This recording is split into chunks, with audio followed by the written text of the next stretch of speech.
The rain began, just as they lowered the coffin. I remember this because Poirot, who stood beside me beneath a borrowed umbrella that was slightly too small for either of us and entirely inadequate for both, made a soft sound, not of grief, which would have been inappropriate for a man who had never met the deceased, but of aesthetic displeasure. "The English," he murmured, "they bury their dead in weather that would drown a canal. It is as though the sky itself wishes to wash away all trace of the departed. Most inconsiderate." I said nothing. I was watching the two women who stood at the graveside, and what I saw troubled me more than the rain. They were sisters. That much was evident at a glance. Both tall, both fair, both possessed of that particular English beauty which seems carved from the same pale stone as cathedral walls. But there the resemblance fractured, as light fractures through a prism into its component colors. The elder sister, Margaret Endicott, stood rigid as a soldier on parade. She wore black without concession to fashion, a plain coat, a plain hat, no veil. Her face was composed into an expression of such perfect control that it resembled a mask, and masks, as Poirot would later observe, are worn by those who fear what their true face might reveal. She was 34, handsome rather than pretty, with strong bones and grey eyes that looked straight ahead into the middle distance, as though the grave before her were merely an inconvenient interruption to a day that had more pressing business. The younger sister was another creature entirely. Catherine Endicott, Kitty, as everyone called her, wept openly, beautifully, with the unself-conscious abandon of a child. She was 28, and where Margaret was granite, Kitty was watercolor. Soft features, wide blue eyes now streaming with tears, fair hair escaping its pins in the damp air. She leaned against the arm of a tall, dark man who supported her with the solicitous tenderness of a lover, though he wore no ring, and neither did she. The vicar read the final words. Earth was scattered upon the coffin lid with that hollow, terrible sound that no amount of repetition can make bearable. And then it was finished. Arthur Endicott, aged 61, former senior partner of Endicott and Gray, solicitors at law, was committed to the ground of St. Mary's, Abbotsford, in the county of Hampshire, on a Thursday afternoon in November. It was Kitty who had brought us here.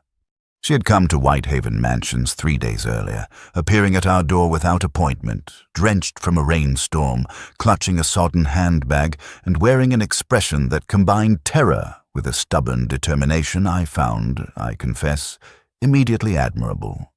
Poirot had been cataloguing his cufflinks, an activity which required, he insisted, the concentration of a medieval monk illuminating manuscripts. But he set them aside at once upon seeing her face. "Mademoiselle, you are in distress." "My father is dead, Monsieur Poirot." She spoke rapidly, as though the words might lose their courage if she paused. "He died 4 days ago. The doctor says it was his heart.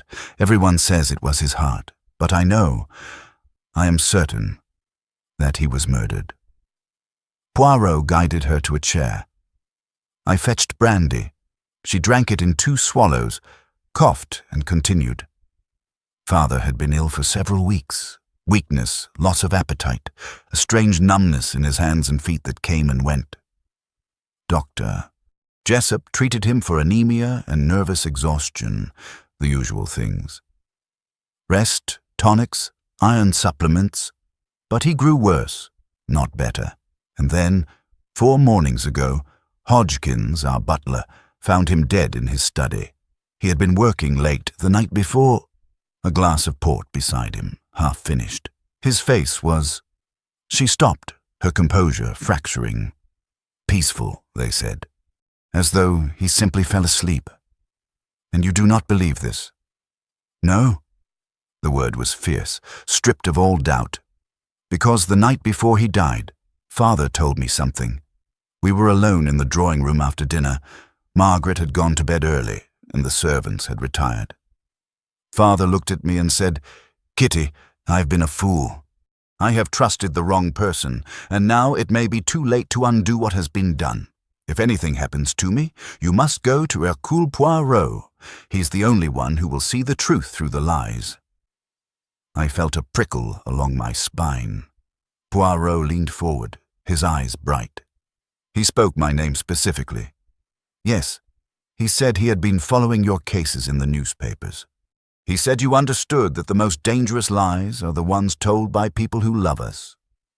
A silence fell. Outside, London traffic rumbled its perpetual accompaniment. Poirot's fingertips met in their characteristic steeple. "Your father, he gave no indication of whom he mistrusted?" Kitty hesitated. And in that hesitation, brief, barely perceptible, I sensed the weight of something she did not wish to say. "No," she said. "Not directly." But he looked toward the staircase, toward Margaret's room. And so it was that we found ourselves at the funeral of Arthur Endicott, standing in the rain, watching two sisters mourn their father in ways so different they might have been performing separate rituals. After the burial, the mourners retired to Hartwell House, the Endicott family home, a Georgian residence of considerable grace, set back from the village behind a wall of old yew trees. The house was handsome in the way that old Hampshire houses often are, dignified without ostentation, comfortable without extravagance, the kind of place that announced its occupants as people of standing without needing to shout about it. The gathering was small. Besides the two sisters, there were perhaps a dozen people, neighbors, professional associates, a scattering of elderly relatives who had made the journey from London. Among them, several figures drew Poirot's attention, and mine. The tall, dark man who had supported Kitty at the graveside was introduced to us as James Hartley, a barrister of the Inner Temple. He was 32, handsome in a lean, bookish way, with the careful manner of a man accustomed to weighing evidence before speaking.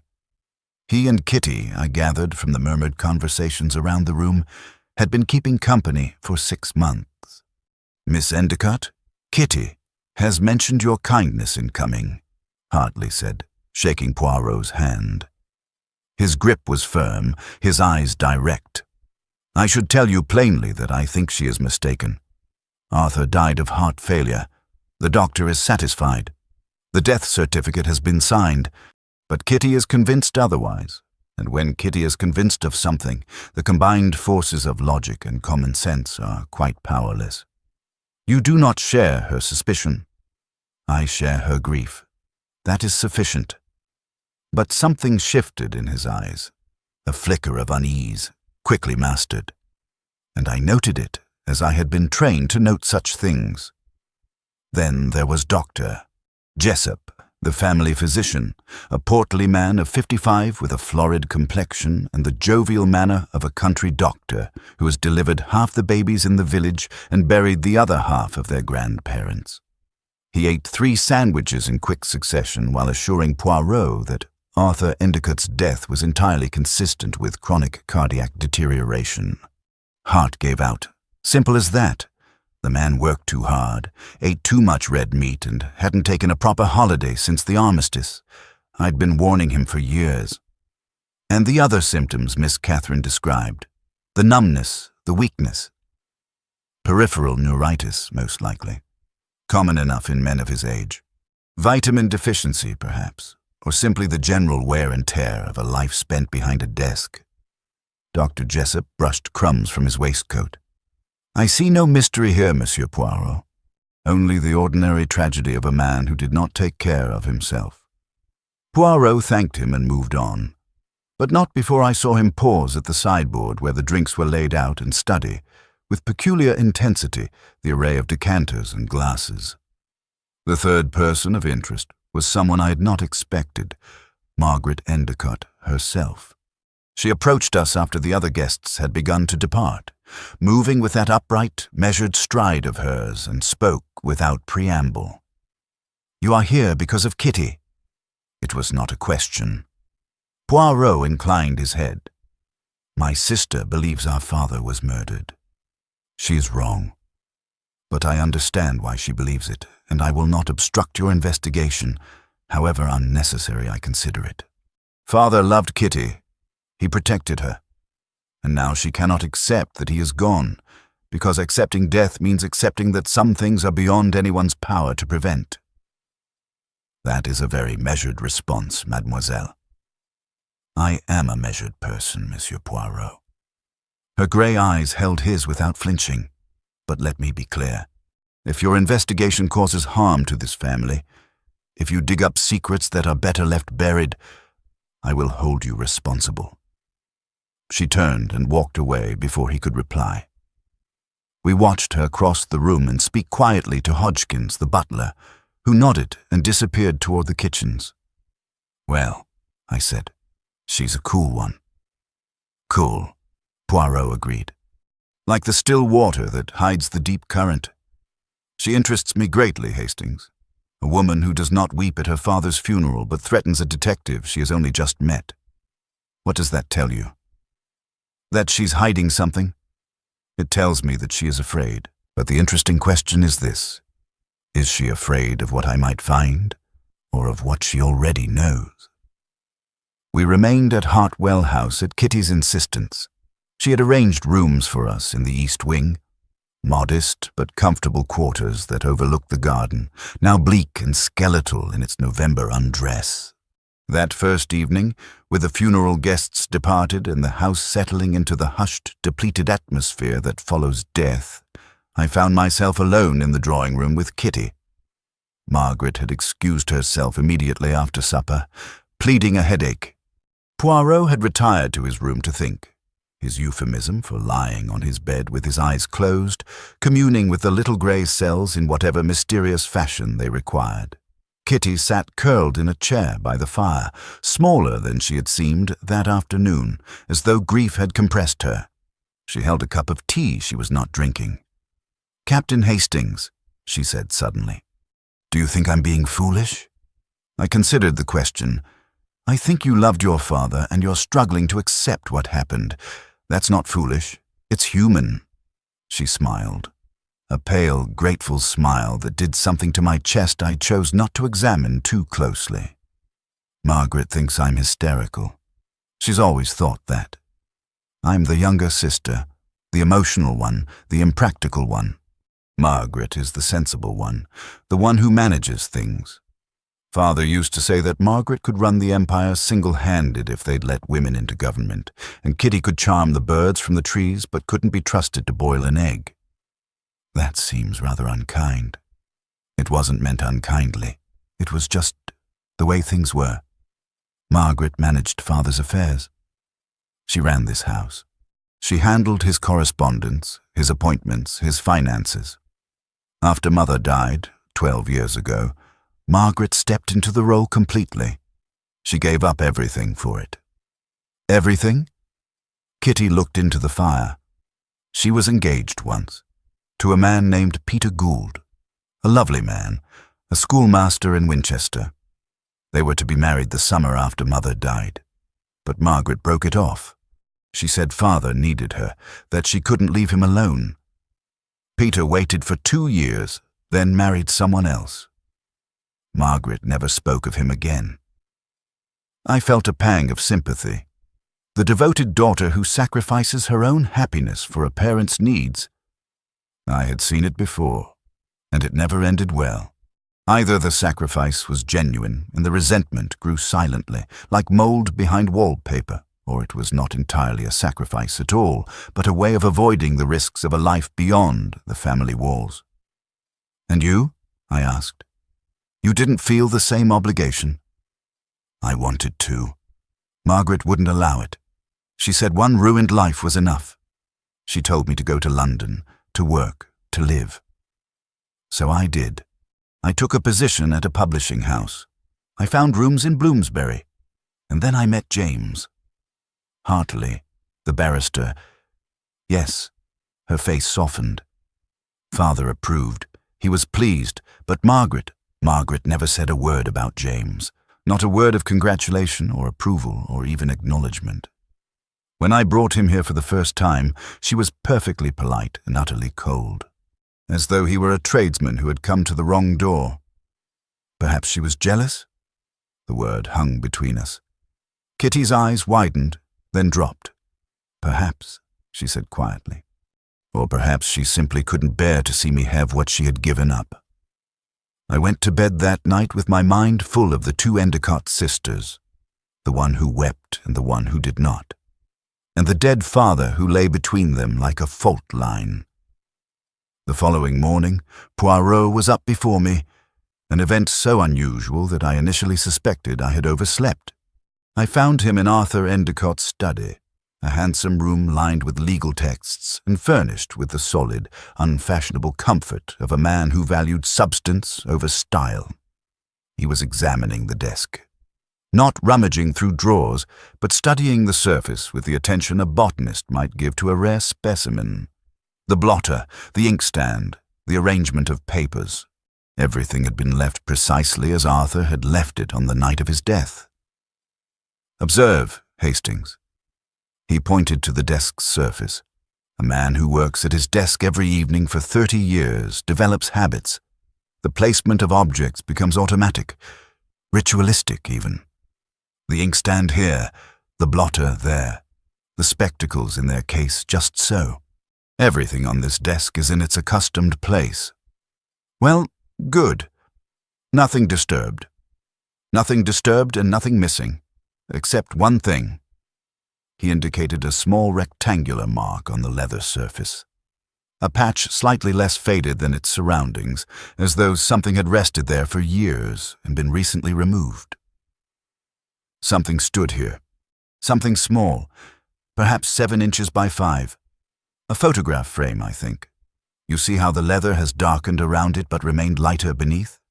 Whatever stood here was removed recently, within the last few weeks. A photograph. Of whom? That, mon ami, is what we must discover. He moved to the drinks cabinet, a fine mahogany piece with a mirrored interior. 2 decanters stood within, one of port, one of whiskey, both half full. "The port," he said. "Kitty told us her father was drinking port the night he died. A glass was found beside him. Yes, Dr. Jessup would have seen it. Dr. Jessup saw a man dead of heart failure with a glass of port beside him. He was not looking for poison, and therefore he did not look at the port. A critical distinction. Poirot unstoppered the port decanter and performed the same delicate inhalation he had used in our previous case. Nostrils barely approaching the rim, a single measured breath. His eyebrows rose. "Nothing," he said. "I detect nothing unusual. But this means little. Many poisons are odorless and tasteless in small concentrations." He replaced the stopper. "We shall need this analyzed, and the whiskey for comparison. But we must do it discreetly. The death certificate is signed. If I approach the police without evidence, we shall be dismissed as, what is the English expression? Cranks. How do we get it analyzed without the police?" Poirot's mustache curved. "I have friends, Hastings. There is a chemist in London, Professor Marcus Feld at the Royal Institution, who owes Hercule Poirot a considerable favor since the affair of the contaminated insulin. He will test our samples without asking questions that I do not wish to answer." I was dispatched to London that afternoon with 2 carefully sealed bottles in my bag, feeling rather like a spy in one of those adventure novels I was fond of. Poirot remained at Hartwell House, and when I returned the following evening, Professor Feld having promised results within 24 hours, I found that the situation had shifted in ways I had not anticipated. Poirot met me at the door of my room, which was unusual.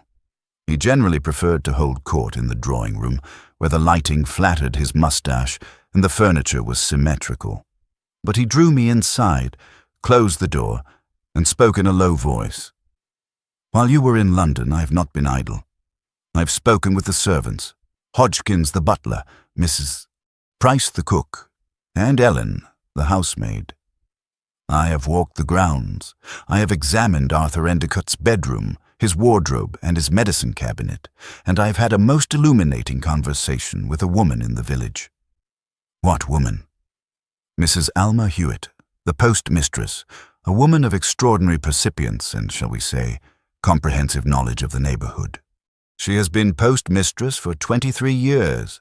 She knows who writes to whom, who receives parcels from London, and who has recently begun receiving letters that they would prefer their families did not see.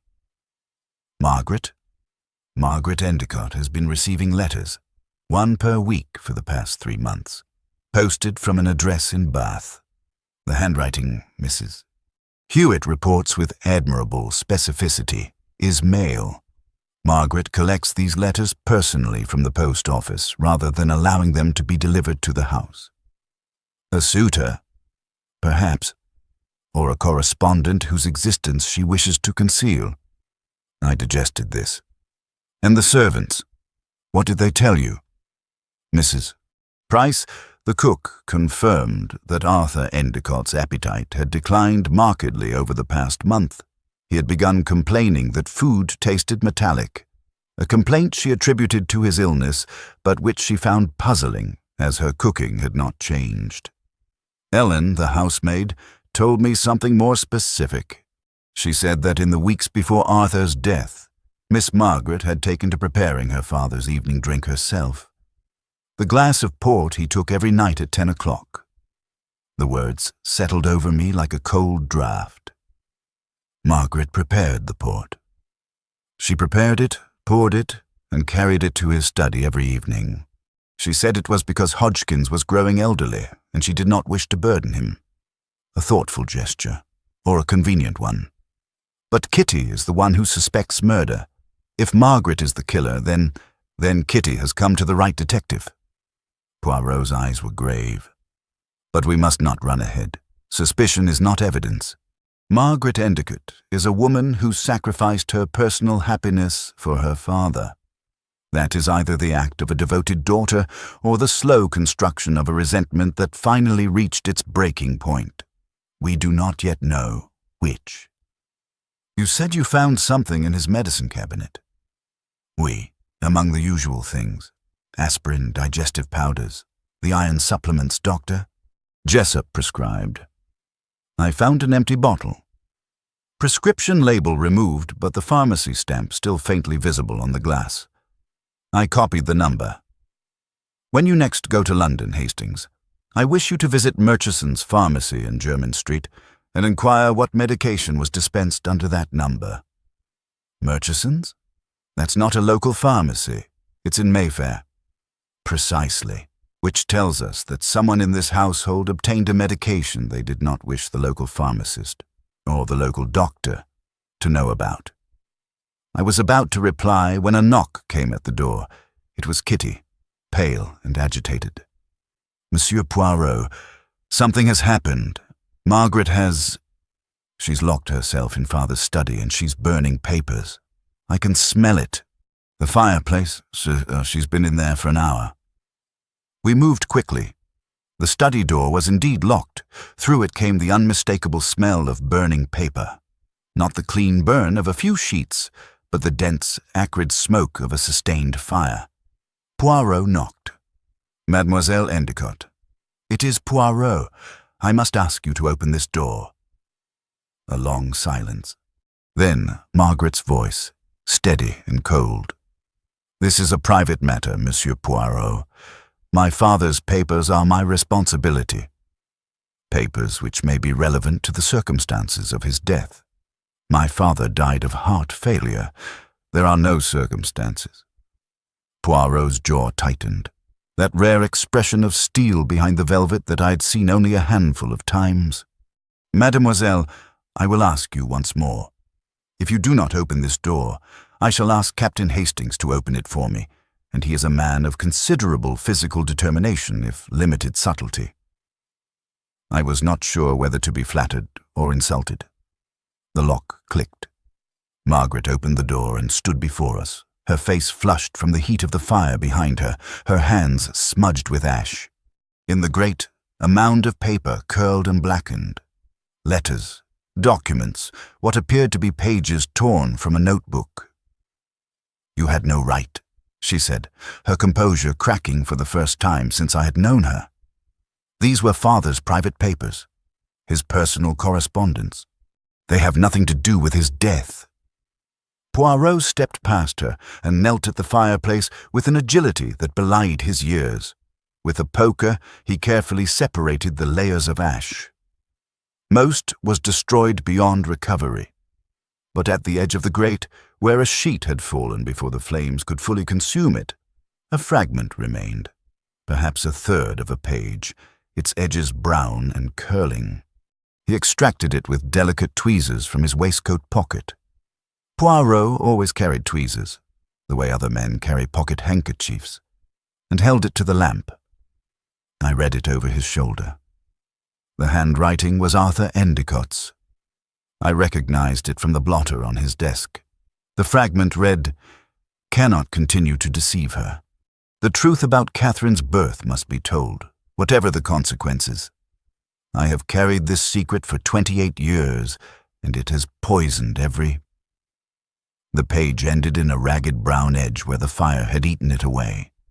The silence in the room was absolute. Kitty stood in the doorway. She had read it too. Her face had gone white. Not the white of shock, but the deeper white of someone whose foundation has just been pulled away. "What does that mean?" she whispered. "The truth about Catherine's birth?" Margaret's composure, already cracked, shattered entirely. She sank into her father's chair, buried her face in her hands, and for the first time since I had known her, perhaps for the first time in years, she wept. It took an hour for the full story to emerge, drawn out of Margaret in fragments, like glass from a wound. We sat in the drawing room, Poirot in the armchair by the fire, Margaret opposite him, Kitty on the sofa between me and James Hartley, who had arrived that evening for supper and walked into a household in turmoil. The curtains were drawn against the November dark. The clock ticked. And Margaret, her face raw and stripped of its habitual mask, told us the truth she had spent a lifetime concealing. Kitty is not father's biological daughter. The words fell like a blade. Kitty made a sound, small, strangled, and Hartley's arm went around her shoulders. Mother, our mother, had an affair. It began in 1897, the year before Kitty was born. The man was a colleague of father's, a solicitor named Edward Crowe. He was married. The affair lasted less than a year. Mother became pregnant. Father knew. He always knew. He raised Kitty as his own, Poirot said quietly. Yes, because he loved Mother and because he was a decent man. He never treated Kitty differently. He never spoke of it. But I found out. I was 6 when Kitty was born, and children notice more than adults imagine. I heard arguments through walls. I saw Mother weeping. And years later, I was perhaps 14, I found a letter Mother had hidden in her jewelry box. A letter from Edward Crowe, written shortly after Kitty's birth. It made everything clear. And you never told Kitty. Never. Father begged me not to. He said the secret would only cause pain, that Kitty was his daughter in every way that mattered, and that the truth would serve no purpose. I agreed. I kept the secret for 20 years. Kitty was trembling. Margaret. Why? Why are you telling me now? Because Father was going to tell you himself. Margaret's voice was hollow, exhausted. That letter you found, the fragment from the fire. He wrote it 3 weeks ago. A kind of confession. He'd decided that you had a right to know before you married James. He said it was a matter of honesty. And you disagreed. I begged him not to. I told him it would destroy you, that you would feel unmoored, that everything you believed about yourself and this family would be called into question. But he was stubborn. He said lies were a form of poison, and he had lived with this one long enough. The irony of the word poison was not lost on any of us. Poirot spoke gently. Mademoiselle Endicott, you burned your father's papers to prevent Kitty from learning this truth. Yes. And the letters you have been receiving from Bath? Margaret flinched. How do you— She closed her eyes. Edward Crowe. He lives in Bath now, retired. His wife died last year. He wrote to me 3 months ago. He said he had been following Kitty's life from a distance, through newspaper announcements, mutual acquaintances. He said he wanted to meet her, his daughter, before he grew too old. And you refused. Of course I refused. The man abandoned mother. He let father raise his child while he went on with his comfortable life. He has no right to Kitty, no right at all. The fire crackled.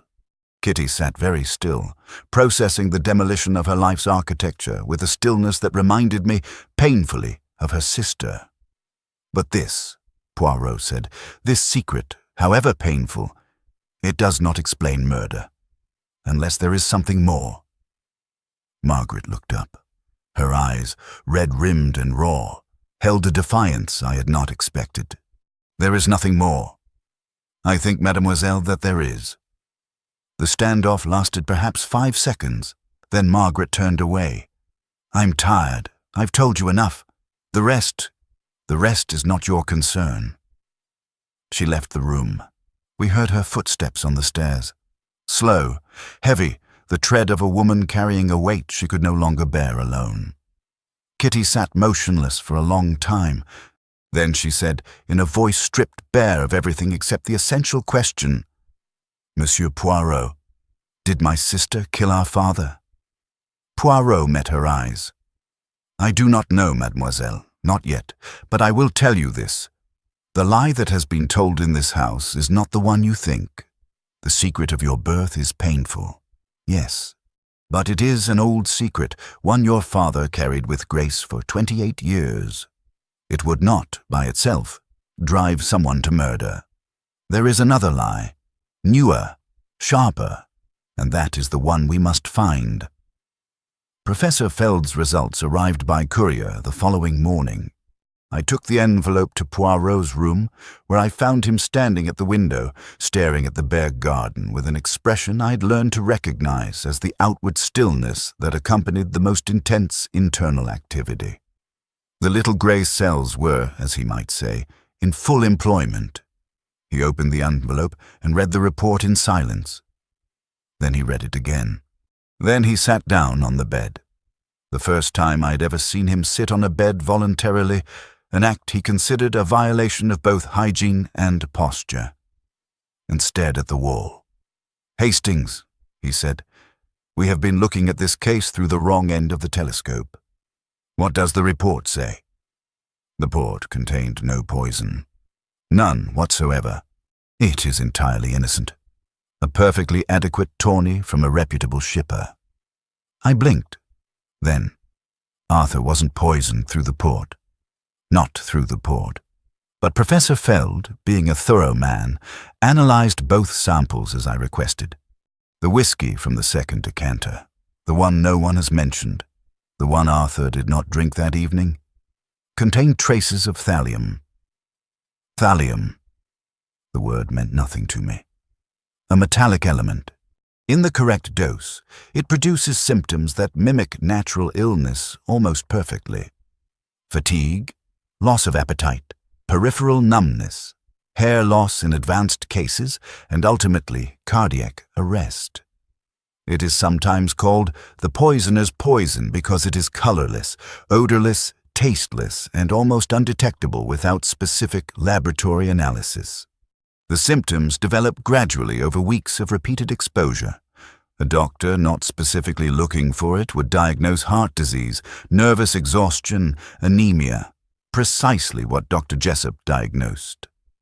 My blood ran cold. Someone was poisoning Arthur Endicott. Over a period of weeks. Through the whiskey, not the port. The port was a red herring, if you will forgive the expression. The poisoner placed the thallium in the whiskey decanter, knowing that Arthur drank whiskey during the day. A small glass in the afternoon, another in the late evening. The port was his nightcap, his final drink. But the damage was done earlier. By the time he drank his port and retired, the accumulated effect of weeks of thallium exposure had weakened his heart beyond recovery. So the port was innocent, but the whiskey was poisoned, and Margaret prepared the port every evening, not the whiskey. Exactment. which means that if Margaret is the poisoner, she chose not to contaminate the drink she personally handled, a decision that is either remarkably clever or entirely inconsistent with guilt. Then who had access to the whiskey decanter? Everyone. It stood openly in the study, replenished weekly by Hodgkins from a bottle in the cellar. Anyone who entered that room could have added thallium to the decanter at any time. I thought of all the people who had passed through Hartwell House in recent weeks. Margaret, Kitty on her visits from London, the servants, Dr. Jessup, James Hartley, the occasional neighbour or professional caller. "We need to know who obtained thallium," I said. "It can't be easy to come by." On the contrary, it is distressingly easy. Thallium sulfate is sold commercially as a rat poison. Any hardware shop, any agricultural supplier, any garden centre carries it. It requires no prescription and no explanation. One simply asks for rat poison and specifies the brand. Good God! Indeed, the democratic availability of murder is one of the less charming features of modern commerce. He rose from the bed and straightened his waistcoat with the precise movements of a man marshalling his thoughts alongside his attire. But the availability of the poison is less important than the knowledge of it. Thallium is not the first substance that comes to mind when an ordinary person contemplates murder. Arsenic, perhaps. Cyanide from the detective novels. But thallium, that requires specific knowledge. Medical knowledge, or pharmaceutical knowledge, or the kind of research that leaves a trail. Dr. Jessup? Dr. Jessup would certainly know of thallium. But Dr. Jessup had no motive that we have yet discovered. He was Arthur's friend, his physician, his contemporary. What would he gain from Arthur's death? Inheritance? A debt? We must investigate. But first, Hastings, we must speak to Kitty about a matter that may be the most important detail in this entire case. He found her in the garden, walking alone among the dead flower beds, her coat pulled tight against the cold. She had the look of a woman who had not slept. Shadows beneath her eyes, a fragility in her posture that made me want to offer my arm.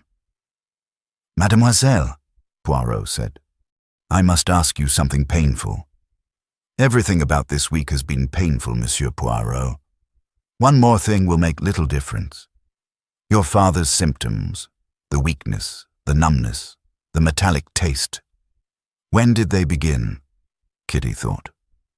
"Early October, perhaps the first or second week." "And during that period, did anything else change in the household? A new servant? A visitor who began calling more frequently? A change in routine?" She frowned. "I wasn't living here, remember. I only visited on weekends, but yes. One thing did change. James began visiting more often. Monsieur Hartley. Father had invited him. He wanted to get to know James better before we became engaged. James started coming down every Wednesday for dinner and staying overnight. Father seemed pleased. They got along well. James would sit with him in the study after dinner, and they would talk law and drink whiskey until late." The sentence landed with the force of a detonation, though Kitty did not seem to hear it. Poirot's expression did not change, but I saw his fingers tighten, almost imperceptibly, against the handle of his walking stick. "Whiskey," he said mildly. "They drank whiskey together." "Yes, Father's favourite. James didn't care for port." We walked back to the house in silence.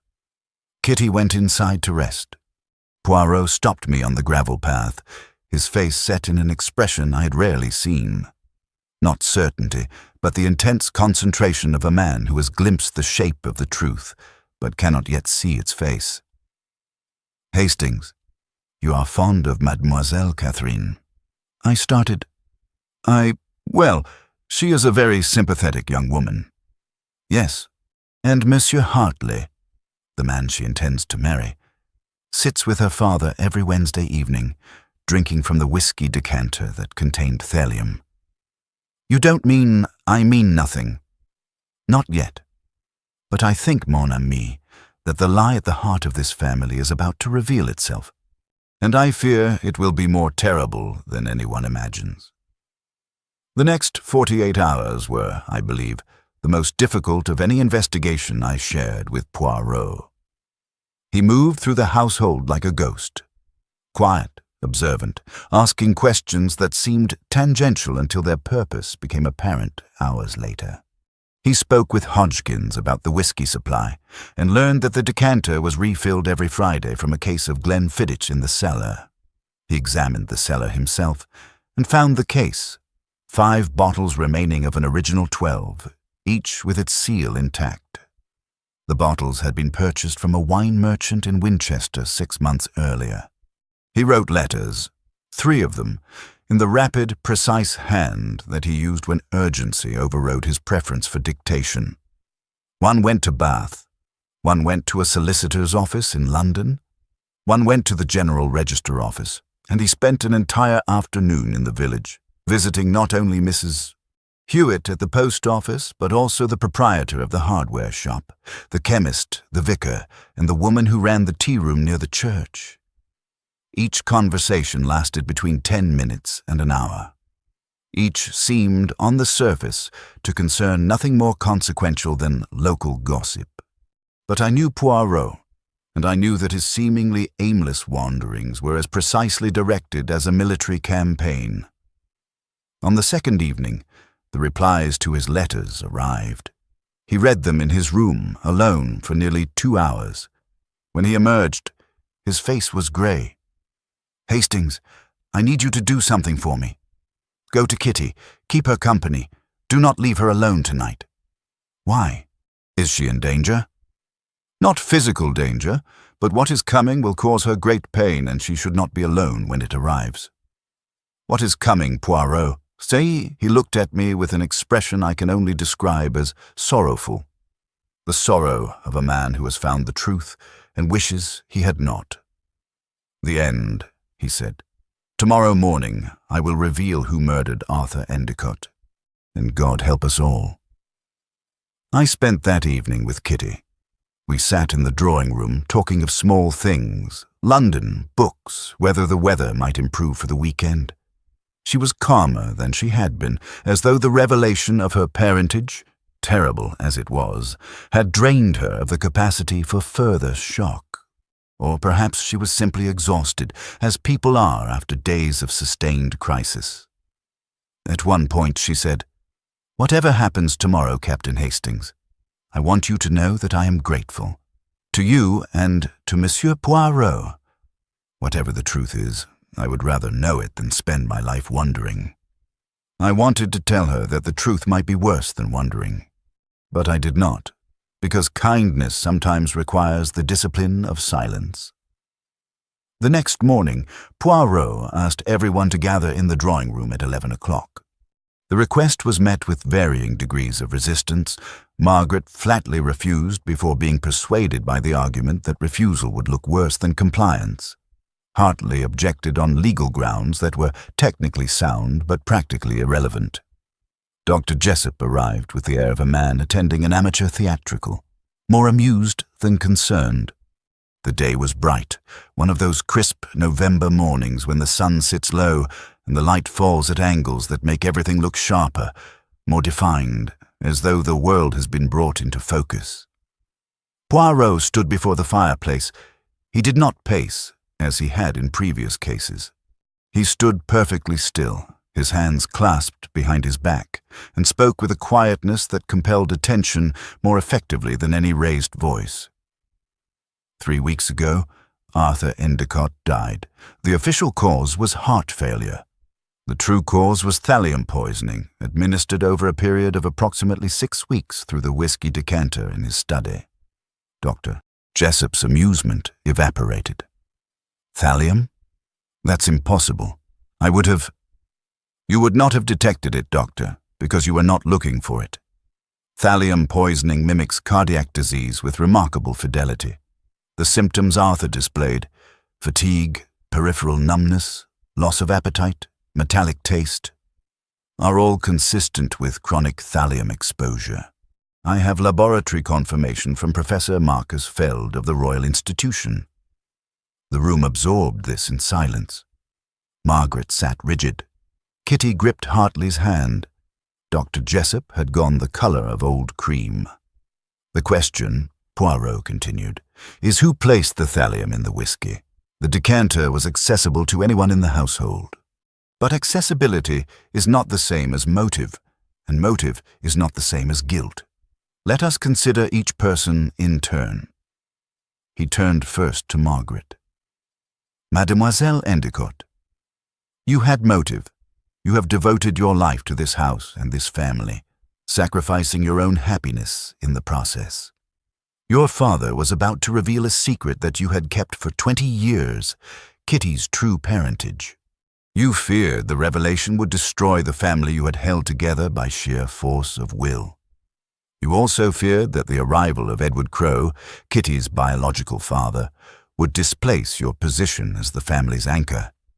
You burned your father's papers to suppress the truth. All of this makes you a plausible suspect." Margaret did not flinch. "I did not kill my father." "No, you did not. Because the thallium was placed in the whiskey, and you, mademoiselle, handled only the port. You did so deliberately, publicly, every evening, not because you were poisoning the port, but because you were ensuring that the drink you prepared was above suspicion. You knew your father was being poisoned. You did not know how or by whom, but you suspected. And your response was to make certain that at least one of his drinks was safe." Margaret's composure broke. Not into tears, but into a trembling that she could not suppress, a vibration of the hands and jaw that spoke of weeks of suppressed terror. "I knew something was wrong," she whispered. "He was dying. I could see it. Dr. Jessup said it was his heart, but father had always been strong. And then, the metallic taste. I read about that. I researched it quietly in the library. Heavy metal poisoning. I didn't want to believe it, but you suspected. And instead of going to the police, you tried to protect him yourself. Because I didn't know who was doing it. And I was afraid. God help me. I was afraid it was Kitty." The room went still. Kitty's hand released Hartley's. "You thought I was poisoning father." Her voice was barely audible. "You visited every weekend. You had access to the study, and you were the one who stood to gain most from his death. The inheritance, the house, the freedom to marry James without father's constant oversight. Margaret, I loved him.